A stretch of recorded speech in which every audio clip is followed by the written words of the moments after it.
안녕하세요. 오늘도 찾아주셔서 감사합니다. 오늘은 대전광역시 유성구에 거주 중인 정인숙 할머니가 보내주신 사연입니다.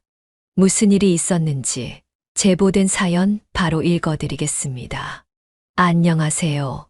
저는 이제 70을 바라보는 노년의 여성입니다. 제 인생을 돌아보면 참으로 기구한 팔자를 가졌다고 말할 수 있을 만큼 힘든 시간들을 겪어왔습니다. 그래도 그 힘든 세월 속에서도 제게는 두 가지 소중한 인연이 생겼습니다. 그 인연들이 있었기에 남은 인생은 행복하게 살 수 있을 거라는 희망을 가지고 있습니다. 오늘은 그 소중한 인연들이 생긴 사연을 들려드리려고 합니다. 저는 24살이라는 젊은 나이에 결혼을 했습니다. 그때만 해도 결혼이 제 인생의 행복을 가져다 줄 것이라고 믿었죠. 하지만 현실은 너무나도 달랐습니다. 결혼 생활은 시작부터 고단했어요. 남편의 가족, 특히 시어머니의 심한 시집살이가 저를 괴롭혔습니다. 처음엔 남편이 제 편인 것처럼 행동했지만 시간이 지나면서 그는 점점 저와 거리를 두기 시작했습니다. 그럼에도 불구하고 저는 남편이 나를 위하는 마음이 있다고 믿으며 버텼습니다. 시어머니와의 다툼이 있을 때마다 남편이 제 편을 들어주었기 때문에 그나마 버틸 수 있었죠. 그러나 시간이 흐르면서 남편은 변해갔고 결국 그는 바람을 피웠습니다. 그 순간 저는 엄청난 배신감을 느꼈습니다. 시어머니와의 갈등 속에서도 남편만은 저를 지켜줄 거라고 믿었는데 결국 그 믿음마저도 깨져버렸으니까요. 시댁의 모든 사람들과 갈등이 있었던 터라 그나마 의지했던 남편까지 저를 배신한 상황에서 더는 그곳에서 살 이유를 찾을 수 없었습니다.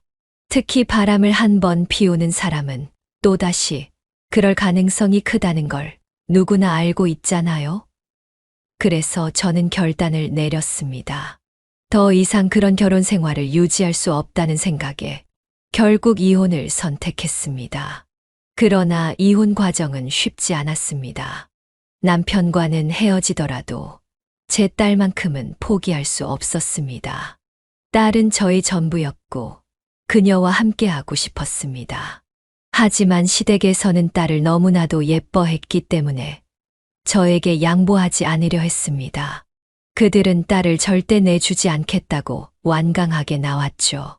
결국 우리는 법정 싸움으로 양육권 다툼을 하게 되었습니다. 오랜 시간 동안 진흙탕 같은 싸움을 벌였지만 결과적으로 저는 양육권을 잃고 말았습니다. 시댁은 결국 제 딸을 데리고 가게 되었죠. 그렇게 딸을 빼앗기고 난 후 저는 매일같이 눈물로 밤을 지새웠습니다. 보고 싶어도 볼 수 없는 딸이 그리워 가슴이 찢어질 듯 했죠. 몇 번이고 딸이 있는 곳으로 달려가고 싶었지만 시댁에서 딸과의 만남을 완강하게 거부했기 때문에 그럴 수가 없었습니다. 딸의 얼굴을 볼 수 없는 현실에 절망하면서도 저는 계속해서 딸을 그리워하며 살았습니다. 그러던 어느 날 딸의 고등학교 졸업 소식을 들었습니다.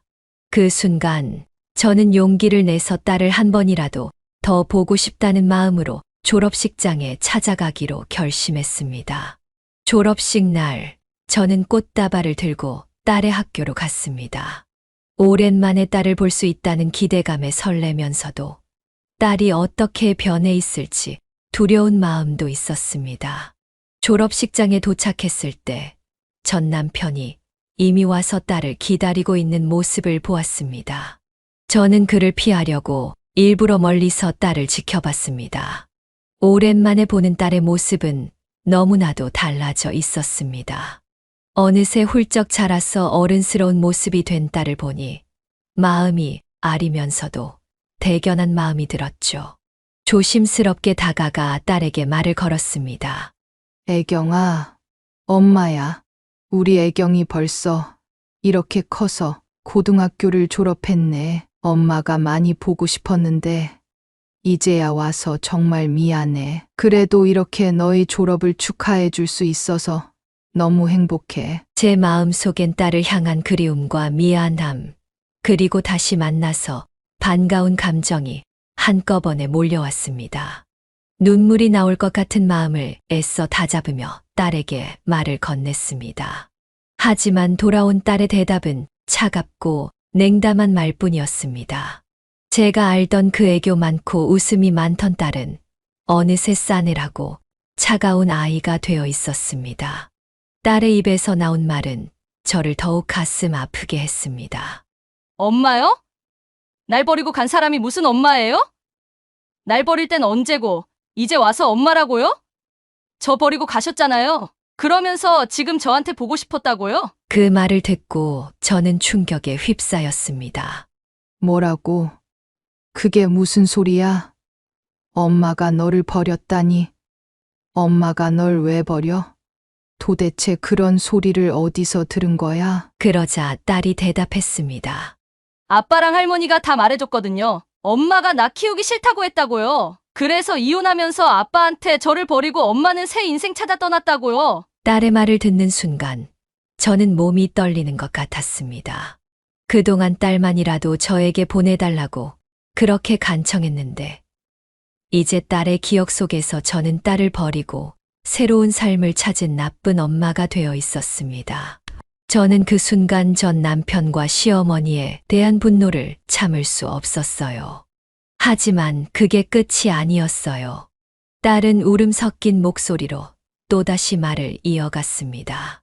그 이야기는 더 충격적이었죠. 남편이 바람을 피워서 이혼한 것이었는데 전 남편은 딸에게 제가 먼저 바람을 피우고 남편과 딸을 버렸다고 말한 겁니다. 그 소문을 딸뿐만 아니라 주변 사람들에게도 퍼뜨렸던 거죠. 딸은 그런 거짓말을 믿고 모든 걸 오해하고 있었기에 저를 좋게 대할 수 없었던 겁니다. 저는 너무나 억울하고 분해서 딸에게 곧바로 해명했습니다. 애경아, 아니야. 그건 다 오해야. 엄마가 왜 너를 두고 바람을 피우겠니? 절대 그런 일이 없었어. 엄마에게 너는 내 인생의 전부야. 어떻게 널 버리겠어? 그건 전부 거짓말이야. 엄마가 다 설명해 줄게. 그러니까 엄마한테 좀 와봐. 엄마가 널 너무 보고 싶어서 이렇게 찾아왔잖아. 그러나 딸은 냉정하게 대답했습니다.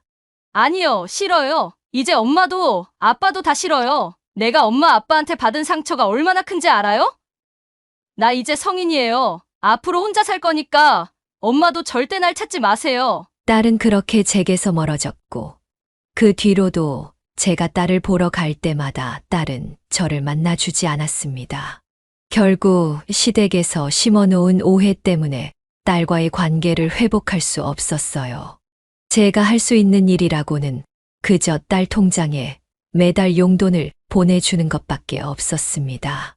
그렇게 딸과 거의 얼굴을 보지 못한 채 시간이 흘러갔고 저도 점점 그 생활에 적응해 갔습니다.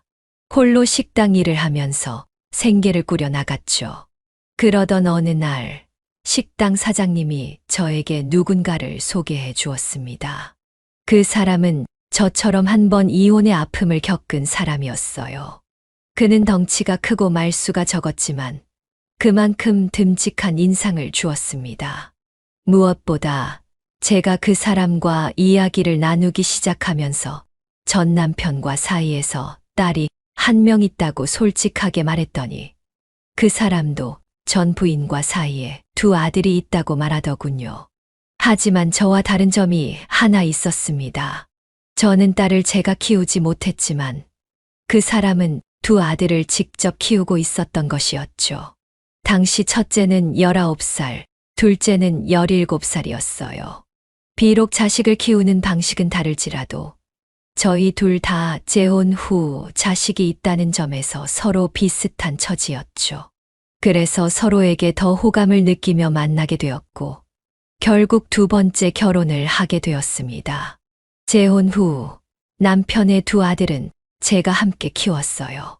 제 딸을 곁에 두고 키우지 못한 것이 늘 마음에 남아 있었기에 두 아들을 잘 키워내며 제 아쉬움을 조금이나마 달래보려 했습니다. 그래서 정말 최선을 다해 그 아이들을 돌보려고 노력했어요. 하지만 현실은 생각만큼 쉽지 않았어요. 제 배로 낳은 자식이 아닌 아이들을 키운다는 건 결코 쉬운 일이 아니었죠. 게다가 두 아이 모두 이미 많이 커서 저를 만났기 때문에 그들과의 관계를 쌓는 게 더 어려웠습니다. 특히 둘째는 저를 엄마로 받아들이는 것이 쉽지 않은 듯 보였어요. 둘째는 늘 제가 말하는 것마다 트집을 잡으며 엄마처럼 굴지 마세요라며 저를 밀어냈죠. 그에 비해 첫째인 수연이는 비교적 저의 말을 고분고분 잘 들어주었어요. 하지만 그렇다고 저에게 다정하게 대하거나 먼저 다가오는 일은 없었죠. 그저 제 말을 무시하지 않는 정도였어요. 그래도 둘째에 비하면 첫째는 훨씬 나았기 때문에 저는 그나마 수연이와의 관계에 만족하려 했습니다. 다행히도 남편은 이런 아이들의 태도를 볼 때마다 제 편을 들어줬습니다. 남편은 이 녀석들! 내가 너희를 이렇게 가르쳤냐? 새엄마가 너희한테 얼마나 노력하는데 그렇게 못되게 굴면 안 되지? 특히 둘째 너. 한 번만 더 새엄마한테 함부로 굴면 내가 가만두지 않을 거야. 라고 말하곤 했죠. 하지만 둘째는 아빠에게도 만만치 않은 녀석이었어요. 아빠는 아빠만 좋으면 됐지. 왜 우리한테까지 강요해요? 아빠 인생이나 잘 사세요. 라고 대들기 일쑤였고 그때마다 둘의 싸움이 시작되곤 했습니다. 저는 그럴 때마다 옆에서 나서서 싸움을 말리곤 했습니다. 여보, 그만해. 나 괜찮아. 아이들이니까 아직 적응하는 게 어려울 수 있지. 내가 더 잘할게.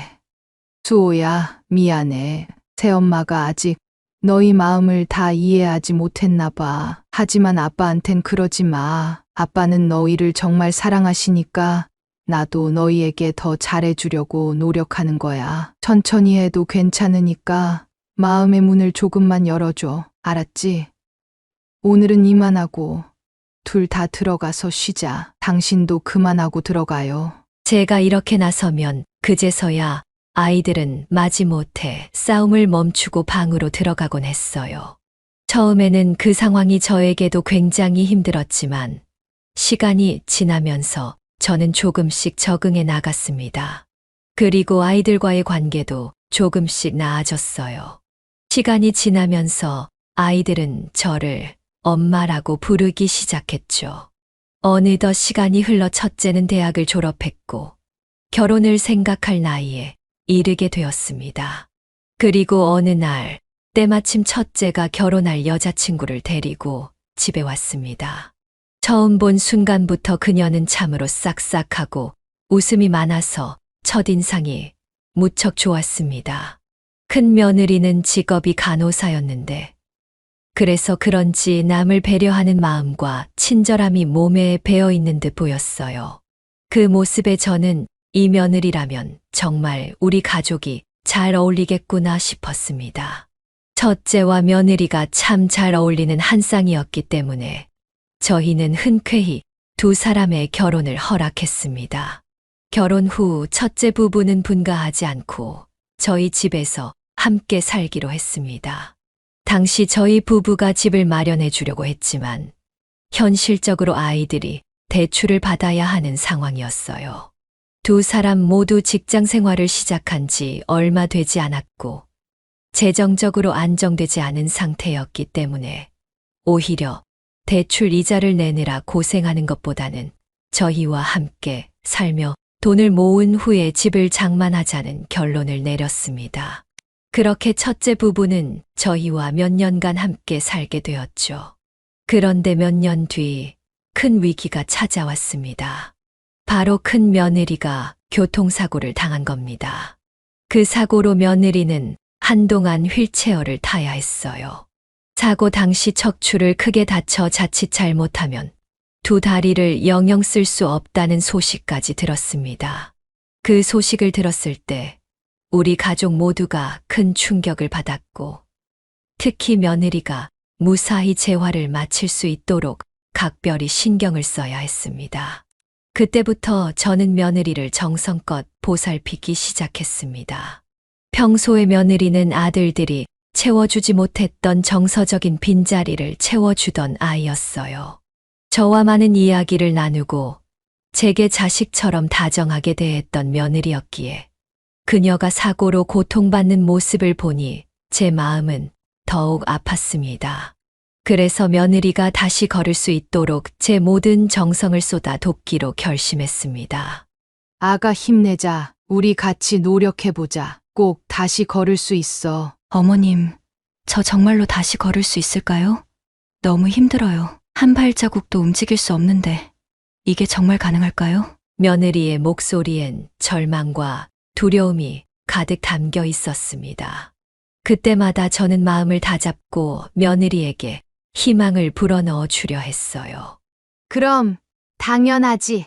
의사 선생님도 재활만 잘하면 다시 걸을 수 있다고 하셨잖니. 내가 끝까지 도와줄 테니 걱정하지 마라. 넌 반드시 다시 걸을 수 있을 거야. 사실 저도 겉으로는 그렇게 말했지만 속으로는 얼마나 마음이 무거웠는지 몰라요. 며느리가 우울증에 빠질까봐 걱정됐고 그녀가 포기하지 않도록 매일같이 다독여 주었습니다. 하지만 며느리의 우울증은 이미 깊어져 있었습니다. 자신의 미래가 불확실하다는 두려움 속에서 며느리는 자주 눈물을 보였고 그럴 때마다 저는 함께 울고 그녀의 마음을 달래려 애썼습니다. 아가야, 오늘 네 생일인 거 알지? 네가 좋아하는 소고기 듬뿍 넣고 미역국 끓여놨다. 일어나서 이거 먹고 힘내자. 건강해지려면 잘 먹어야 해. 힘내서 다시 걸을 수 있도록 연습도 열심히 하자. 그러나 며느리는 너무나 지친 목소리로 대답했습니다. 어머님, 저는 한 발자국도 제대로 못 움직여요. 정말 다시 걸을 수 있을까요? 그냥 모든 걸 포기하고 싶어요. 너무 힘들어요. 그 말을 들을 때마다 제 마음은 무너져 내렸습니다. 그래도 포기할 수 없었죠. 왜 그런 약한 소리를 해? 너 분명 걸을 수 있어. 의사 선생님도 그러셨잖아. 재활만 잘하면 다시 걸을 수 있다고. 그러니까 우리 다시 한번 힘내보자. 넌 반드시 걸을 수 있을 거야. 저는 며느리가 다시 걸을 수 있도록 재활치료에 최선을 다해 도왔습니다. 그녀의 몸뿐만 아니라 마음도 붙잡아 주려고 노력했죠. 매일 같이 재활을 할 때 옆에서 끊임없이 격려했습니다. 자, 너는 걸을 수 있어. 천천히 한 발자국만 떼보자. 옳지. 잘하고 있어. 어머니, 저 너무 힘들어요. 몸이 제 마음대로 움직이지 않아요. 그래. 지금은 힘들겠지. 하지만 점점 더 나아질 거야. 봐. 너 어제보다 오늘 더 많이 걸었잖아. 정말 잘하고 있어. 우리 며느리. 어머니, 감사합니다. 고맙긴 뭐가. 내 자식인데 당연하지. 울지 말고 힘내자. 저는 이렇게 계속해서 며느리를 다독이고 용기를 주며 그녀가 다시 건강을 되찾을 수 있도록 도왔습니다. 며느리도 그런 저의 진심을 느꼈는지 저를 점점 더 따르게 되었고 그 덕에 우리 사이도 더욱 돈독해졌습니다. 시간이 지나면서 우리는 친구처럼 지내게 되었어요. 우리 며느리 순대 먹고 싶지? 너 순대 정말 좋아하잖아. 요즘은 바빠서 먹을 틈도 없었지? 오늘은 내가 순대 좀 사올까? 어머니, 정말 괜찮아요. 아까 해주신 비빔국수도 아직 다 소화가 안 됐어요. 순대 안 먹어도 돼요. 그래도 내가 사다 줄게. 기다려봐. 금방 다녀올 테니. 어머니, 정말 그러지 마세요. 하루 종일 집안일 하시느라 쉬지도 못하셨잖아요. 이제 좀 들어가서 쉬세요. 저 그만 신경 쓰시고 어머님도 좀 편하게 지내셔야죠. 아이, 너 정말 섭섭하게 말한다. 내가 아프면 넌 그냥 모른 척 할 거냐? 그럴 리가 있나요? 어머니가 아프시면 제가 옆에서 지극정성으로 모셔야죠. 그래. 그거 봐라. 나도 마찬가지야. 네가 이렇게 있는데 내가 가만히 있을 수가 있겠니? 걱정하지 마라. 내가 좋아서 하는 일이야. 우리 어머니 정말 못 말리겠네. 그럼 순대 사오실 때 내장 많이 넣어주세요. 얼씨구. 내장까지? 알았어. 금방 다녀올게. 이렇게 저희는 애틋한 관계를 이어갔습니다. 누구나 부러워할 만한 고부지간이었죠. 물론 며느리를 돌보는 게 항상 쉬운 일은 아니었지만 그 노력 끝에 드디어 며느리가 혼자서 걸을 수 있는 날이 찾아왔습니다. 어머니, 이것 좀 보세요. 제가 걷고 있어요. 저 지금 걸어요. 그래, 맞아. 정말 장하다, 우리 며느리. 내가 뭘 했니? 너 걸을 수 있다고 했지? 정말 대견해. 그날 며느리가 스스로 걸어 나가는 모습을 보고 저희는 서로를 꼭 끌어안으며 감격의 눈물을 흘렸습니다. 그 순간이 오기까지 얼마나 많은 시간이 흘렀고 그동안 얼마나 의심하고 포기하고 싶었던 순간들이 있었는지 셀 수 없었죠. 하지만 그토록 바라던 순간을 눈앞에서 보게 되니 그 감정은 말로 다 표현할 수 없을 만큼 벅찼습니다. 그 덕분에 저희 사이는 더욱 돈독해질 수밖에 없었습니다. 며느리는 재활을 성공적으로 마치고 어느덧 다시 간호사 생활을 시작했습니다. 처음 재활을 시작할 때는 정말 걱정이 많았지만 꾸준히 노력한 덕분에 며느리는 건강을 회복했고 마침내 자신의 일로 복귀할 수 있었습니다. 며느리가 건강을 되찾고 활기차게 일하며 다시 일상으로 돌아가는 모습을 보니 제 마음은 정말 뿌듯하고 기뻤습니다. 고비를 넘기고 나니 이제는 며느리와 첫째 아들이 앞으로 행복하게 살아갈 일만 남았다고 생각했습니다. 하지만 예상치도 못한 일이 터지고 말았습니다. 큰아들이 며느리의 재활치료 중에 외도를 저지르고 있었던 것이 드러난 거죠. 큰 충격이었습니다. 전혀 눈치채지 못하고 있었는데 큰아들은 자신과 같은 직장에서 일하는 여자와 두 집 살림을 차리고 있었던 겁니다. 이 사실을 알게 된 며느리는 큰 충격을 받았고 집안은 그야말로 난장판이 되었습니다. 그 순간 저는 큰아들이 어떻게 그럴 수 있었는지 도저히 이해할 수가 없었습니다. 첫 남편도 바람을 피우고 저를 배신했는데 이제는 내 아들까지 같은 짓을 저지르다니 정말 속이 뒤집어지는 것 같았죠. 저는 화가 나서 아들에게 쏘아붙였습니다. 이놈아, 세상에 너 같은 며느라면 복 받았다고 생각해야지. 네가 어떻게 그런 아내를 배신하냐? 세상 천지에 네 마누라 같은 사람 찾기 힘들다는 걸 몰라?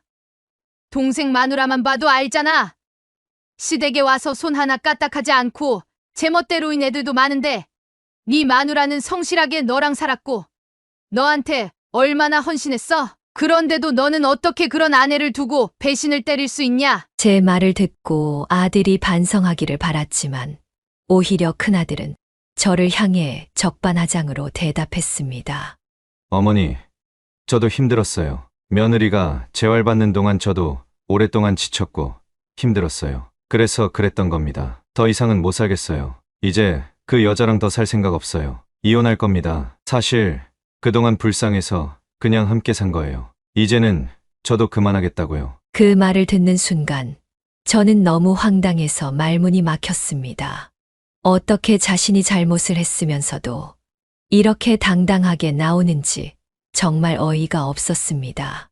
저는 끝까지 아들을 말리며 이혼만은 하지 말라고 설득하려 했습니다. 하지만 큰아들은 오히려 저를 나무라며 며느리와 이혼하겠다고 난리를 피웠습니다. 저는 끝까지 말렸지만 결국 아들은 고집스럽게 이혼을 강행했습니다. 그렇게 둘은 이혼할 수밖에 없었어요.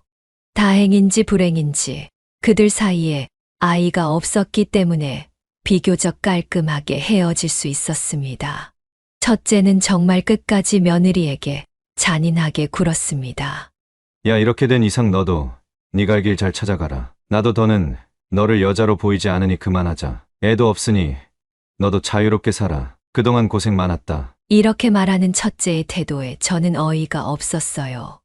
며느리는 그 말을 듣고 눈물을 흘리며 저에게 절망스런 눈빛으로 물었습니다. 어머님, 저 이제 어떻게 살아야 해요? 저 인간이 제발 빌어도 부족할 판에 어떻게 저한테 이럴 수 있나요? 저는 너무나 미안한 마음에 미안하다. 정말 미안해. 내가 지금 네 심정을 다 이해한다. 얼마나 억울하고 화가 나겠니? 내가 대신 사과할게. 정말 미안하다. 라고 말했어요. 그랬더니 며느리는 울며 말했습니다. 어머님이 왜 저한테 미안하세요? 그 사람 잘못인데요. 사실 그동안 재활 치료를 받으면서 몇 번이나 뭔가 이상하다는 느낌을 받았어요. 하지만 그때는 제가 이렇게 아프니 그 사람도 힘들겠거니 하며 그냥 이해하려고 했어요. 내가 나으면, 내가 다시 걸을 수 있게 되면 우리 관계도 나아질 거라고 믿었거든요. 그래서 힘들어도 꾹 참고 미워도 다 용서했는데 결국 이렇게 됐네요. 저는 그 말에 너무 가슴이 아팠어요.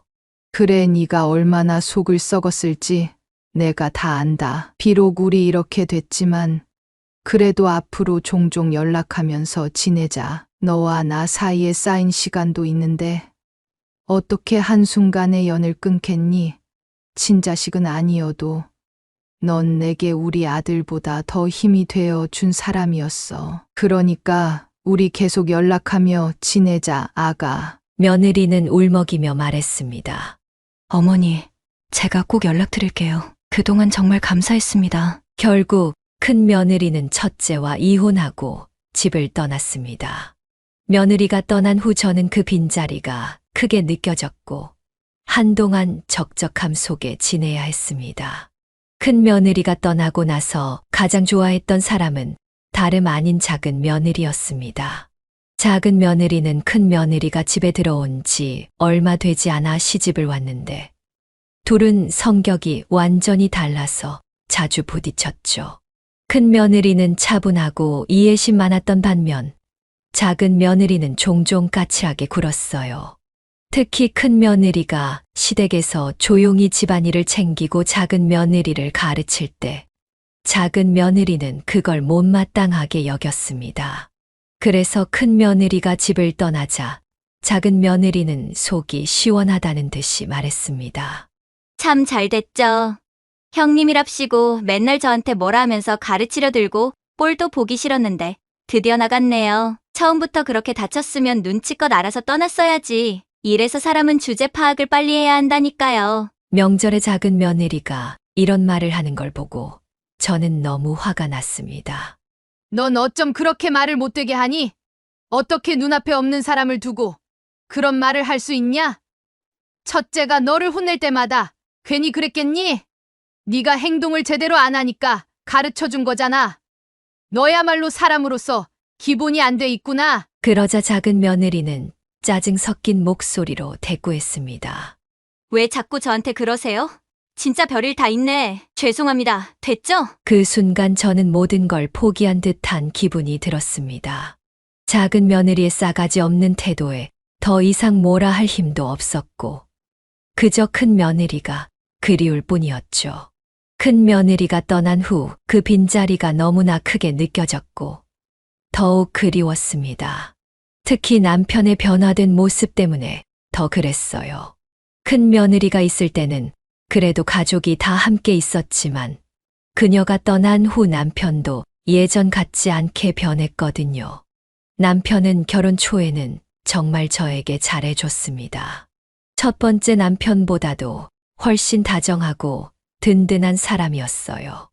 아이들과 문제가 생길 때마다 늘 제 편을 들어주었고 저를 보호해주는 사람이었죠. 하지만 17년, 18년이 지나면서 남편이 점점 변해가기 시작했습니다. 이제는 아이들과 문제가 생기면 제 편을 들기는커녕 오히려 저를 나무라기 바빴어요. 그 과정에서 저에게 상처되는 말도 많이 했습니다. 저는 재혼한 남자의 아들들을 한 번도 제 친자식이 아니라고 생각해 본 적이 없었습니다.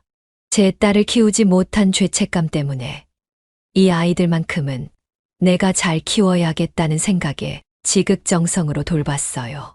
하지만 그럼에도 불구하고 아이들과의 갈등이 생길 때가 있었고 처음엔 제 편이었던 남편이 나중엔 이렇게 말하더군요. 당신 애들한테 왜 그렇게 말해? 애들도 얼마나 힘들면 그랬겠어? 제발 좀 당신 자식처럼 생각하고 잘 대해줘. 이만큼 같이 살았으면 당신 친자식이나 다름없잖아. 좀 신보를 고쳐봐. 그 말을 들었을 때 저는 정말 충격을 받았습니다. 아이들을 위해 최선을 다했는데도 불구하고 남편이 그런 식으로 말하니 마음이 너무 아팠습니다. 그 후로도 남편과 몇 번이나 싸웠는지 모릅니다.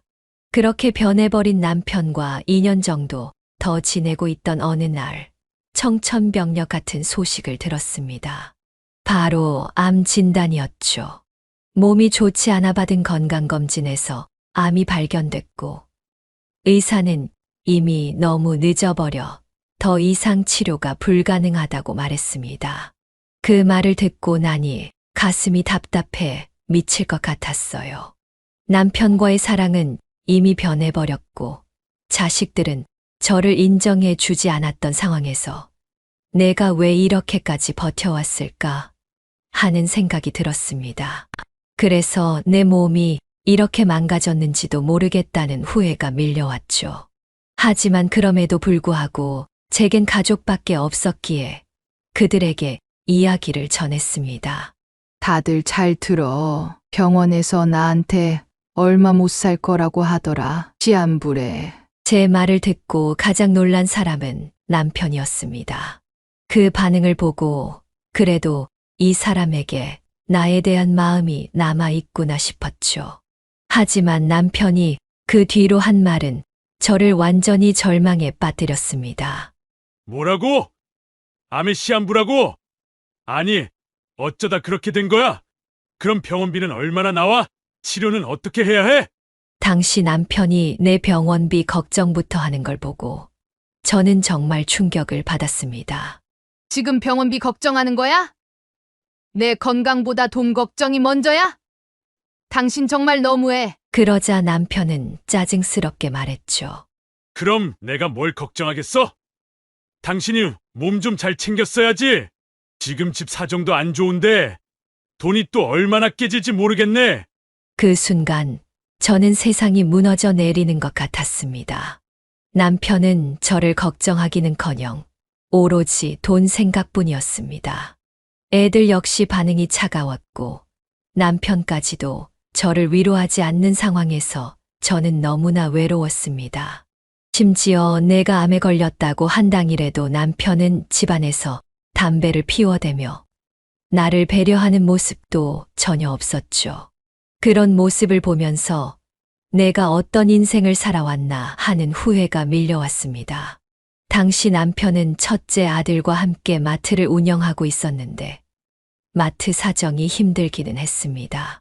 하지만 그렇다고 해서 저에게 그렇게 냉정하게 대하는 남편이 너무 서운했고 미웠습니다. 그런데 그것이 끝이 아니었습니다. 남편의 그 한마디는 저를 완전히 무너뜨렸습니다. 남편의 말에 저는 더 이상 세상을 살아갈 이유마저 잃을 뻔했어요. 여보, 우리 이제 그만합시다. 이혼하자. 내가 당신이 아파서 그러는 게 아니라 사실 이혼은 예전부터 생각하고 있었어. 더 이상 당신과 자식들 사이에서 중재하는 것도 못하겠고 나도 이제 너무 지쳐서 힘들어. 그러니까 각자 편하게 살자고. 그 말을 듣는 순간 제 머리는 하얘지고 가슴이 무너져 내렸습니다. 뭐라고? 이혼하자고? 내가 그동안 이 집에서 어떻게 살았는데? 너희를 위해서 얼마나 많은 희생을 하며 살았는데 이제 와서 이런 말도 안 되는 핑계로 날 버리겠다는 거야? 정말 악마 같은 인간이었구나. 하지만 남편은 제 분노에도 아랑곳하지 않고 무심하게 말을 이어갔습니다. 돈도 없는데 어떻게 할 거야? 그러게 평소에 몸이나 잘 챙기지 그랬어. 첫째가 직장 그만두고 사업한다고 했을 때 그 돈 왜 줬니? 둘째가 말도 안 되는 투자한다고 돈 달라고 할 때도 그때 그 돈만 안 줬어도 우리가 이렇게 힘들지 않았잖아. 그러니까 이제 그만하자고. 나도 너무 지쳤어. 그 말을 듣는 순간 저는 참을 수가 없었습니다. 그동안 내가 이 집안에서 어떻게 살아왔는데, 내가 그 아이들을 위해, 남편을 위해 모든 걸 바쳤는데, 이제 와서 나를 이렇게 내치다니, 분노가 치밀어 오른 저는 남편의 뺨을 사정없이 때리며 소리쳤습니다. 이 나쁜 인간아! 네가 은혜를 조금이라도 안다면 나한테 이럴 수는 없지. 너는 정말 천벌을 받을 거야. 너 같은 인간에게도 언젠가 똑같은 고통이 찾아올 거라고. 남편의 이기적인 모습에 저는 좌절한 채 주저앉고 말았습니다. 내가 살아온 모든 시간들이 한순간에 부정당하는 것 같았고, 그 집에서의 20년이 헛되게 느껴졌습니다. 그런데 그때 집에 있었던 큰아들이 다가와 저를 더 충격에 빠뜨리는 말을 꺼냈습니다. 그래요. 아줌마, 나도 당신 보는 게 지겹고 힘들었어요. 당신도 우리 보는 거 힘들었을 거잖아요. 그러니까 우리 아빠가 이혼하자고 할 때 구질구질하게 매달리지 말고 깔끔하게 끝내세요. 어차피 당신 시한부라면서요. 우리가 당신이 죽어가는 걸 지켜보며 살고 싶지 않거든요. 큰아들은 이제 저를 엄마라고 부르지도 않고 아줌마라고 부르며 차가운 말을 내뱉었습니다. 그 순간 저는 정말로 살 이유가 없다는 생각이 들었습니다. 이 집에서 나를 사랑해주는 사람은 아무도 없다는 사실이 너무나도 분명해졌습니다. 그렇게 저는 남편의 말대로 이혼을 하기로 결정했습니다. 20년 동안 이 집안에서 수모를 겪으며 살아왔지만 제가 얻은 것은 이혼 때 위자료로 받은 3천만 원이 전부였습니다. 남편은 그마저도 주기 싫어하며 끝까지 버티려고 했지만 저는 그 돈이라도 받아내기 위해 악착같이 싸웠습니다. 결국 법적인 절차를 거쳐 그 돈을 받아낼 수 있었습니다. 그래도 그 3천만 원밖에 없었기에 갈 곳이 없었습니다. 저는 그 돈을 가지고 겨우 숨만 쉬고 살 수 있는 작은 방을 구해 쪽방촌으로 들어갔습니다. 그때 저는 모든 걸 포기한 상태였고 뭔가를 새로 시작할 의지도 없었습니다. 그 작은 방에 홀로 들어가 매일 울고 울다 지쳐 잠드는 날들이 이어졌습니다. 나를 받아줄 사람도 나를 기다리는 곳도 없었기 때문에 그곳에서 홀로 외로운 나날을 보냈습니다. 누군가에게 하소연할 수도 없고 그저 세상과 단절된 채 고립된 삶을 이어가고 있었죠. 그렇게 혼자 힘든 생활을 이어가던 어느 날 제가 사는 쪽방촌의 문을 두드리는 소리가 들렸습니다. 그 집으로 찾아올 사람이 없었기에 순간 겁이 나서 숨을 죽이고 있었습니다. 그러다 문 너머에서 한 여자의 목소리가 들려왔어요. 안에 아무도 안 계세요? 여기 정인숙 씨 계신가요? 익숙하면서도 어딘가 기억이 나지 않는 목소리였지만 그래도 여자 목소리라 조금 안심이 된 저는 조심스럽게 문을 열었습니다. 그리고 문 앞에 서 있는 사람을 보는 순간 저는 그만 눈물이 터져 나와 그대로 품에 안기고 말았어요. 누구세요? 제가 정인숙인데요. 말을 채 끝내기도 전에 문 앞에 서 있던 여자가 제 눈에 들어왔습니다. 그 여자는 다름 아닌 큰 며느리였어요. 그 얼굴을 보는 순간 저는 한없이 흐르는 눈물을 참지 못하고 그녀의 품으로 달려갔습니다. 이게 누구야, 아가? 이게 정말 너니? 어머님, 저예요. 어머님이 예뻐하셨던 큰 며느리, 연서요. 어머님, 왜 이렇게 말라버리셨어요?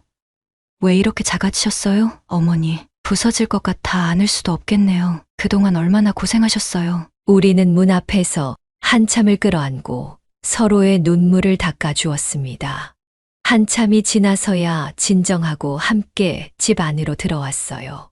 며느리가 저를 찾아올 수 있었던 건 제가 이혼한 후 얼마 지나지 않아 전화로 제가 쪽방촌으로 이사 왔다는 소식을 들었기 때문이었죠. 언제 한번 만나자고 하긴 했지만 이렇게 집으로 직접 찾아올 줄은 몰랐기에 갑작스러운 방문이 저를 더 감동하게 했습니다. 어머님 괜찮으세요? 왜 이렇게 지내고 계세요? 병원에 가셔서 치료라도 받으셔야죠. 어쩌겠니? 내 주위에 남아있는 사람도 없고 내 인생이 잘못돼서 이렇게 된 거야. 다 내 탓이야. 이제는 살 이유도 없어. 어머님 그런 말씀 마세요. 어머님이 인생을 잘못 사셨다니요?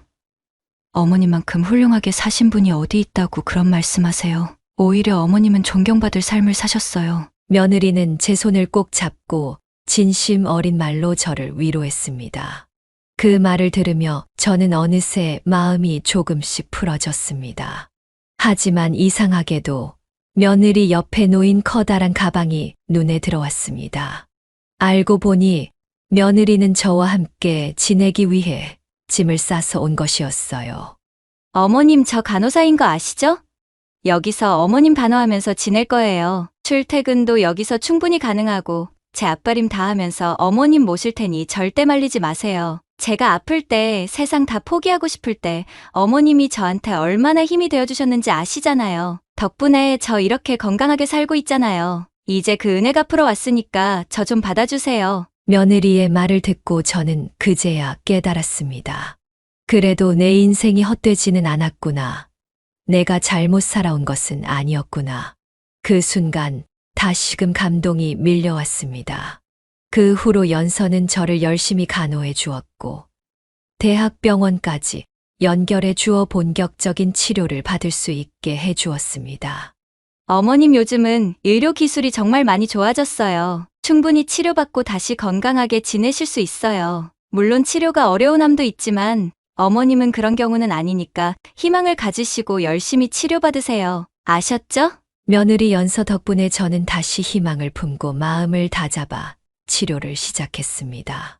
처음엔 미안한 마음에 치료를 거부하려 했지만 연서는 완강하게 저를 설득했고 결국 그녀의 말에 힘입어 치료를 받기로 했습니다. 이제는 연서가 단순히 며느리가 아니라 친자식처럼 느껴졌기 때문에 제 이야기에선 그녀를 며느리가 아닌 이름 그대로 연서로 부르겠습니다. 연서의 도움 덕분에 치료를 잘 받고 있었던 어느 날, 잊지 못할 소중한 선물을 받게 되었습니다. 병원에 입원해 치료를 받는 중이었는데, 그날 병실 문이 열리고 누군가가 들어왔습니다. 저는 그 사람을 보자마자 입을 틀어막을 수밖에 없었어요. 그 사람은 다름 아닌 제가 평생 그리워하고 마음속에서 지울 수 없었던 친딸 애경이었습니다. 애경아, 네가 여길 어떻게 온 거니? 어떻게 알고 왔어? 엄마, 저 이분한테 다 들었어요. 이분이 연락 와서 그동안 몰랐던 엄마 이야기를 다 해주셨어요. 너무 늦게 찾아와서 죄송해요. 엄마를 오해했어요. 저는 그 말을 듣고 어리둥절했어요. 아니야, 괜찮다. 그런데 이게 어떻게 된 일이니? 그때 연서가 조용히 말했습니다. 어머님 오늘이 무슨 날인지 아세요? 오늘이 어머님 생신이잖아요. 딸이 찾아온 걸 생신 선물이라고 생각하시고 오랜만에 시간을 보내세요. 저는 잠깐 나가 있을게요. 나중에 알고 보니 연서가 제 핸드폰에서 딸이라고 저장된 번호를 보고 애경이에게 직접 연락을 해서 그동안의 모든 오해를 풀어주었다고 했어요. 같이 살 때 제가 제 이야기를 해준 적이 있었기 때문에 연서는 저의 속사정을 잘 알고 있었죠. 그래서 몇 번이나 애경이를 찾아가 제 억울함을 풀어주었고 그 덕에 애경이가 이렇게 저를 찾아오게 된 것이었습니다. 연서는 저와 애경이가 마주하는 모습을 지켜보다가 조용히 우리 둘만 남기고 병실 밖으로 나갔습니다. 연서의 노력이 얼마나 고마운지 마음이 벅차오르면서도 눈앞에 제 친딸이 있다는 것이 믿기지 않아 저는 하염없이 울기만 했습니다. 애경이는 눈물을 닦으며 말을 이었습니다. 엄마 왜 그동안 아무 말도 안 하셨어요? 내가 엄마를 그렇게 오해하고 못되게 굴었는데 엄마가 다 오해였다고 얘기해 주셨어야죠. 왜 이제 와서 이런 모습을 보게 만들어요? 난 지금까지 엄마가 원망스러웠고 할머니랑 아빠 말만 믿고 살았어요. 정말 미안해요, 엄마. 미안하다, 내 딸. 엄마가 못나서 너한테 다 설명해 주지 못했구나. 애경아, 정말 미안해. 아니에요. 엄마, 그동안 제가 잘못한 거예요. 엄마가 무슨 잘못이 있겠어요? 내가 엄마한테 얼마나 모질게 굴었는데 만약 내가 엄마 입장이었으면 나도 아무 말 못하고 뒤돌아섰을 거예요. 정말 죄송해요, 엄마. 제가 다 잘못했어요. 그제야 애경이는 저를 꼭 안아주며 미안하다고 말했습니다. 딸의 따뜻한 품에 안기는 순간 저는 그동안의 모든 고생이 눈 녹듯이 사라지는 것 같았습니다. 딸의 품에서 느껴지는 온기 하나로 오랜 상처가 치유되는 듯했죠. 딸과 감격적인 재회를 한 후 우리는 연서에게 진심으로 고마움을 전했습니다. 연서야, 정말 고맙다. 네 덕분에 내가 내 딸을 다시 볼 수 있었구나. 이제 죽어도 여한이 없다. 그러자 연서가 웃으며 말했어요. 그런 말 하지 마세요. 아직 희망이 있어요. 어머님, 저랑 약속하셨잖아요. 포기하지 않기로. 애경이도 곁에서 덧붙였습니다. 맞아요, 엄마. 연서 씨 말이 맞아요. 아직 기적을 기대할 수 있어요. 저는 그 말을 듣고 다시 마음을 다잡았습니다. 그래, 맞다. 이제야 우리 딸도 보고 너도 내 곁에 있는데 너희 둘을 위해서라도 내가 열심히 치료받고 더 살아야겠구나. 너희랑 더 오래 행복하게 살고 싶다. 이렇게 두 딸 덕분에 저는 다시 살고 싶은 의욕이 생겼고 치료에 더욱 힘을 쏟기 시작했습니다. 이후로 애경이는 퇴근 후 곧바로 병원으로 와서 저를 정성껏 간호해 주었고 연서도 끊임없이 곁에서 저를 돌보았습니다. 그런데 어느 날 연서는 저에게 무언가를 결심한 듯 비장한 목소리로 말을 꺼냈습니다. 어머님 여기서 끝내면 안 돼요. 이제 우리를 이렇게 만든 사람들에게 복수를 해야 해요. 걱정 마세요, 어머님. 제가 제대로 복수해 드릴게요. 저는 연서의 말을 듣고 놀랐지만 그녀는 그 뒤로 알아서 일을 진행하는 듯 보였습니다. 전 남편과 큰아들은 예전에 잘 다니던 직장을 그만두고 사업을 시작했지만 결국 실패해서 마트를 차렸습니다. 연서는 그 마트에 대해 무언가를 계획하고 있는 것 같았어요. 얼마 지나지 않아 연서가 행동에 나섰고 그것은 곧 맘카페 폭로였습니다. 연서는 맘카페에 글을 올렸습니다. 제목은 장대마트 두 부자 사장들의 실체를 폭로합니다 였어요. 글에는 큰아들이 아픈 아내를 두고 바람을 피워 이혼한 이야기와 전 남편이 암에 걸린 아내인 저를 가차없이 버렸다는 내용이 적혀 있었죠. 그 글은 맘카페에서 빠르게 퍼져나갔고 두 사람이 운영하던 마트는 치명적인 타격을 입었습니다. 저는 맘카페에 대해 잘 알지 못했지만 그곳이 지역 엄마들에게 큰 영향력을 미치는 공간이라는 걸 알게 됐습니다. 소문이 퍼지자 사람들은 마트에 침을 뱉고 이용을 꺼리게 되면서 결국 마트는 폐업 위기에 처하게 됐습니다. 원래도 대형마트 때문에 장사가 잘 되지 않았지만 이 폭로로 인해 마트는 결정타를 맞고 문을 닫게 된 것이죠. 그러나 연서의 복수는 여기서 끝나지 않았습니다. 어느 날 제 앞에서 연서가 스피커폰으로 전화를 걸었고 상대방이 누구인지 저는 바로 알 수 있었습니다. 여보세요? 잘 지냈어? 마트 망하고 어떻게 살고 있니? 맘카페 위력 좀 실감했어? 전 남편의 목소리가 들렸습니다. 뭐?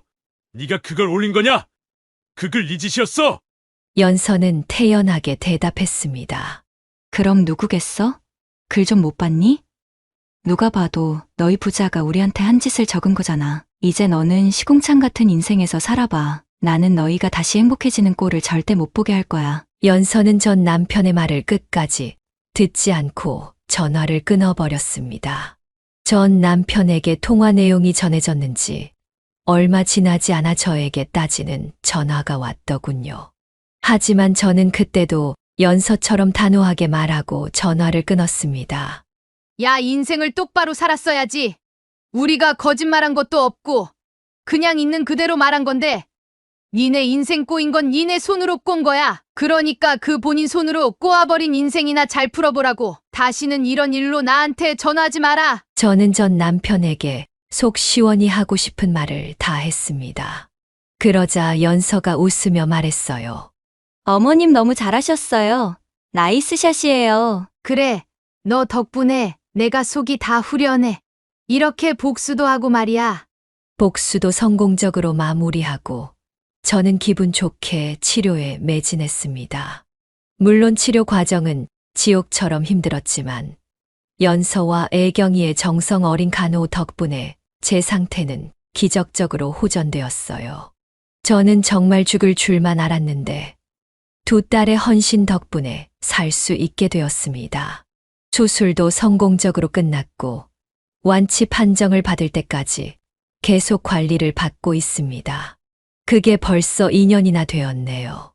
그동안 다행히 아무 문제 없이 건강을 잘 유지하고 있어요. 그 이후로 연서와 애경이는 친자매처럼 지내고 있습니다. 연서는 저와 함께 살며 살림을 합쳤고 애경이는 이미 결혼했지만 자주 왕래하며 지내고 있습니다. 그 사이 좋은 소식도 생겼어요. 결혼 후 오랫동안 아이가 없었던 딸이 드디어 임신을 했고 곧 출산을 앞두고 있습니다.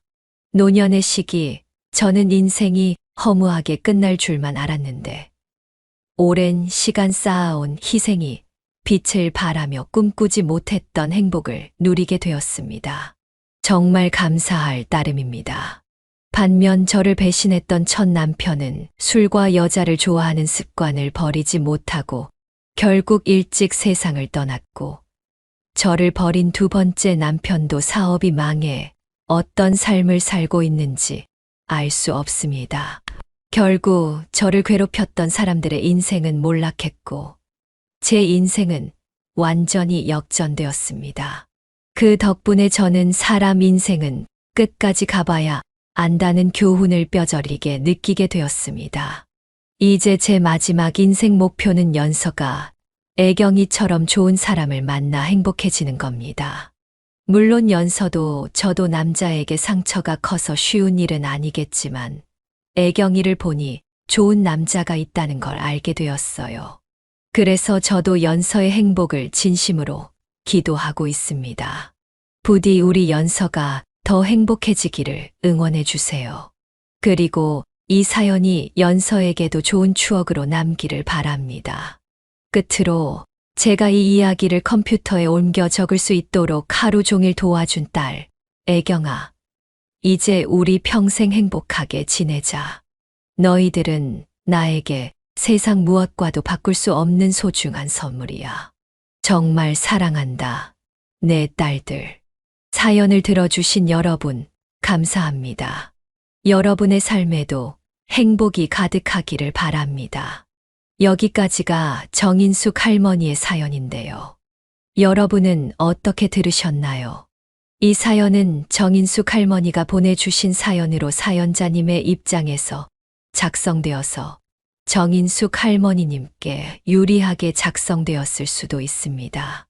같이 댓글로 의견 나누어 보았으면 합니다. 정인숙 할머니의 사연 영상이 주는 교훈이 유익하시다면 좋아요와 구독, 그리고 다른 지인에게 공유 부탁드리며 저는 그럼 다음 사연에서 뵙겠습니다.